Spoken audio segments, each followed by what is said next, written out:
Hello everyone, அஸ்ஸலாமு அலைக்கும். இன்னைக்கு என்ன ரெசிபி உங்களுக்கு நான் கொண்டு வந்திருக்கேன் அப்படின்னா முர்த்தபா வந்து உங்களுக்கு எல்லாருக்குமே தெரிஞ்சிருக்கும். இது என்னோட ஸ்டைலில் நான் செய்கிறது.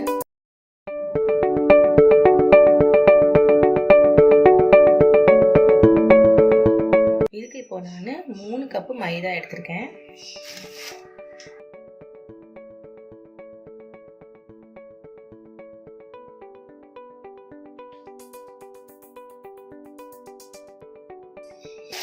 இதில் என்ன ஆட் பண்ணலான்னு சொல்கிறேன். 2 ஸ்பூனு மில்க் பவுடர் சேர்த்துக்கலாம். மில்க் பவுடர் எதுக்கு சேர்க்குறோம் அப்படின்னா ரொம்பவே சாஃப்டாக நல்லா இருக்கும்.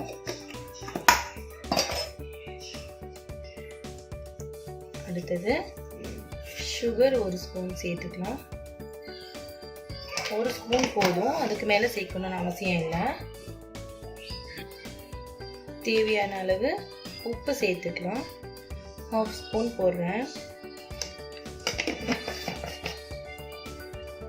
அதுக்கப்புறம் நல்லா மிக்ஸ் பண்ணிக்கோங்க. எல்லாத்தையும் நல்லா எல்லாமே கம்மியான அளவுக்கு மிக்ஸ் பண்ணிக்கோங்க.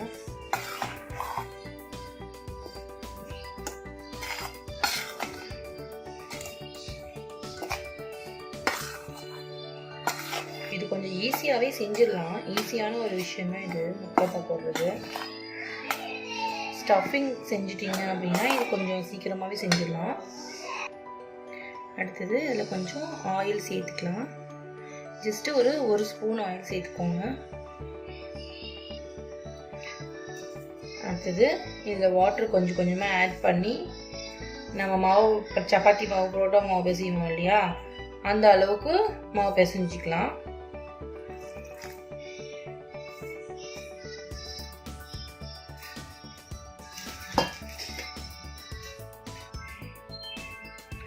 இதை நான் நல்லா பிசைஞ்சிட்டேன். பாருங்கள், நல்லா சாஃப்டாக நல்லா சூப்பராக வந்துருச்சு. இதுக்கு மேலே நம்ம 1 ஸ்பூன் ஆயில் போட்டுட்டு ஒரு 20 to 30 மினிட்ஸ் நம்ம இது ரெஸ்ட்டில் வச்சிடலாம்.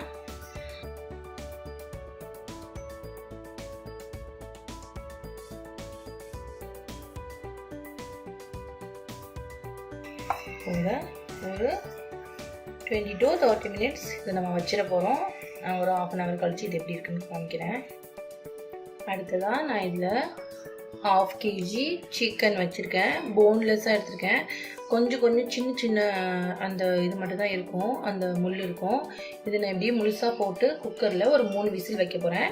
அதில் மஞ்சத்தூளும் உப்பு மட்டும் போட்டு 1 டம்ளர் தண்ணி சேர்த்து இதை நான் இப்போ வேக வைக்க போகிறேன். மஞ்சத்தூளும் உப்பும் இதில் போட்டாச்சு. இப்போது இதை ஒரு 3 விசில் வர வரைக்கும் நல்லா வேக வச்சிடணும். 3 விசில் வந்தாவே சிக்கன் நல்லா வெந்துடும், உங்களுக்கே தெரியும்.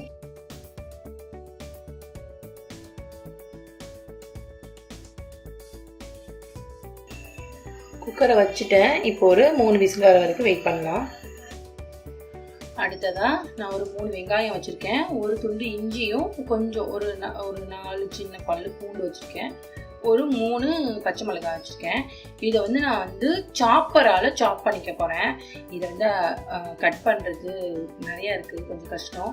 அதனால் நான் இதை சாப்பரால் ஃபுல்லாக எல்லாமே போட்டு சாப்பரால் சாப் பண்ணுறேன். எப்படி பண்ணுறேன்னு பார்க்கலாம். இப்போ சாப்பரில் நான் எல்லாத்தையும் கட் பண்ணி போட்டுக்கிறேன்.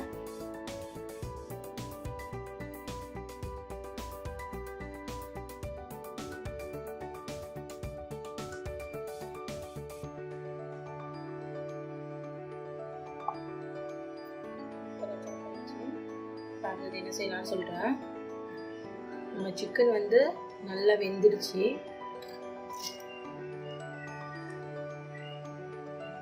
சிக்கன் சூப்பராக வெந்துருச்சு. இப்போ நாம் இதை எடுத்து பிச்சு போட்டுக்கலாம். கொஞ்சம் கூட போன்ஸ் இல்லாமல் ஒரு துண்டாக பிச்சு போட்டுக்கலாம். இதில் தண்ணியை வேஸ்ட் பண்ண வேணாம். நம்ம குக் பண்ணுறோம் இல்லையா, வெங்காயத்தெல்லாம் போட்டு குக் பண்ணும்போது தண்ணி தேவைப்பட்டுச்சு அப்படின்னா நாம் நார்மல் தண்ணி ஊற்றாமல் இந்த தண்ணியை ஊற்றிட்டிங்கன்னா சூப்பராக இருக்கும். இதில் ஆயில் சேர்த்துக்கலாம்.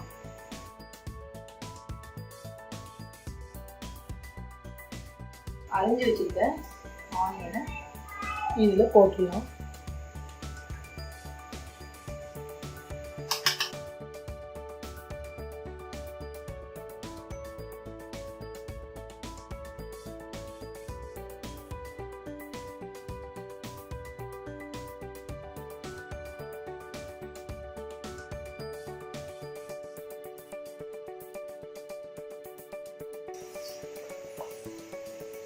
லேசாக வதங்கினாலே போதும். இந்த லைட்டாக உப்பு சேர்த்துடலாம். ஒரு 1/2 ஸ்பூன் உப்பு, ஒரு ஸ்பூன் மிளகாய் தூள் போட்டுக்கலாம். நல்லா கலக்கிட்டு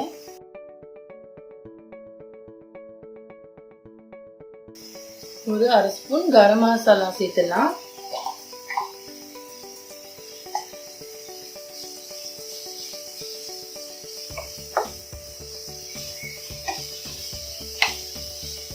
இது ரொம்ப நல்லா பொடிச்சு வச்சிருக்கிறதுனால இந்த ஆனியன் சீக்கிரமாவே வதக்கிடும். ஒரு 2 minutes தான் ஆகும். இந்த ஸ்டேஜ்ல சிக்கன் ஆட் பண்ணிடலாம்.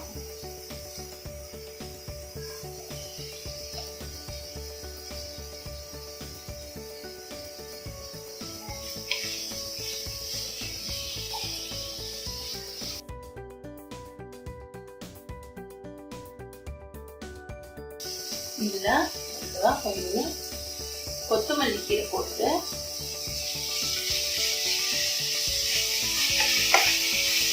ஒரு 2 minutes வதங்கி விட்டுட்டு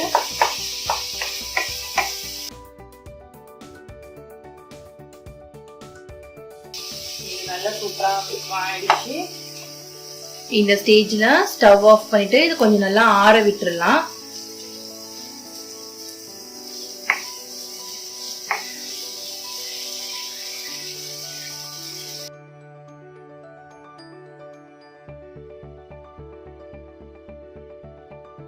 ஒரு 1/2 hour ஆயிடுச்சு.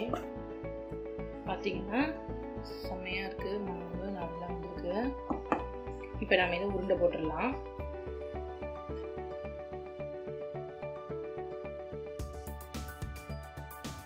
இந்த மாதிரி உருண்டை போட்டு வச்சுருக்கேன் எல்லாத்தையும். இப்போது நம்ம பால்ஸ் போட்டாச்சு. இப்போ ஒரு பெரிய பிளேட்டு இல்லாட்டி பெரிய பேலன் கல் இருக்கும் இல்லையா, கட்டை, அதை வச்சு நாம வந்து இது விசிற போறோம்.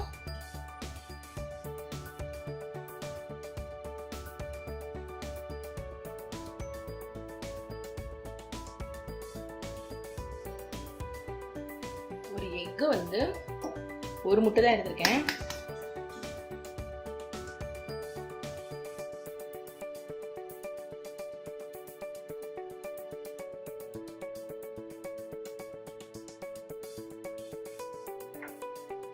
முட்டையை நல்லா பீட் பண்ணிக்கோங்க.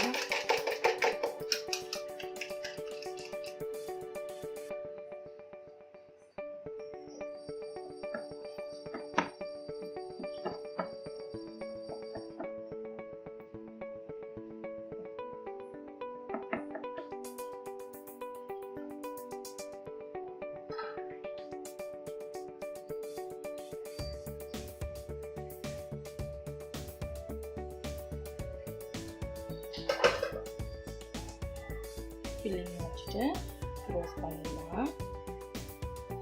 ஃபர்ஸ்ட் ஃபோல்டு இப்படி, செகண்ட் ஃபோல்டு இப்படி, அப்புறம் தேர்ட் ஃபோல்டு வந்து இந்த மாதிரி, ஃபோர்த் ஃபோல்டு வந்து இந்த மாதிரி. இப்படி தான் 4 பக்கமும் ஃபோல்டு பண்ணணும். ஃபர்ஸ்ட்டு, செகண்டு, தேர்டு, ஃபோர்த்து அப்படி பண்ணணும். ஏன்னா இப்படி பண்ணீங்க அப்படின்னா அந்த அளவுக்கு ஒரு நீட்டாக இருக்காது. அது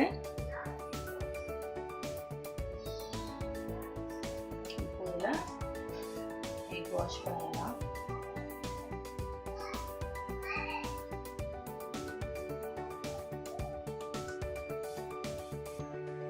இவ்வளோதான். இப்போ எல்லாமே நான் செஞ்சுட்டு காமிக்கிறேன். இப்போ கல் வச்சாச்சு. கல் வச்சதுக்கப்புறம், கல் சூடு வந்ததுக்கப்புறம் நாம் வந்து ஒன்று ஒன்றா போட்டு பொரிச்சு எடுத்துடலாம். இப்போ கல் சூடு வந்துருச்சு, நம்ம போட்டுடலாம்.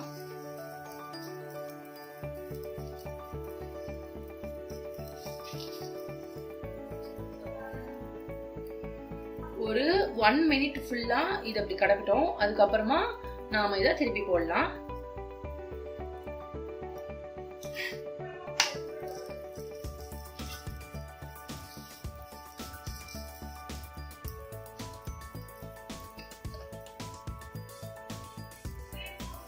இது வந்து ஸ்டஃபிங்க்கு தான் கொஞ்சம் டைம் எடுக்கும். மாவு பிசைறதும் சரி, நம்ம வளர்த்தி இதை போடுறதும் சரி ரொம்ப ஈஸியான ஒரு விஷயம் தான். ஸ்டஃபிங் கொஞ்சம் அந்த சிக்கன் வேக வைக்கிறது அந்த ப்ராசஸ்லாம் கொஞ்சம் டைம் எடுக்கும்.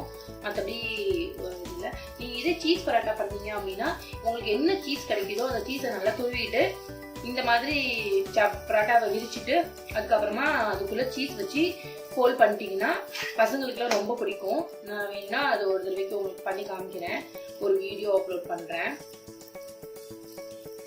இது வந்து சிக்கன் ஸ்டஃபிங்கு. அது வந்து சீஸ் பரோட்டா மாதிரி நல்லா டேஸ்ட்டாக நல்லா இருக்கும். அடுப்பை வந்து மீடியம் ஃப்ளேம்லேயே வச்சுக்கோங்க.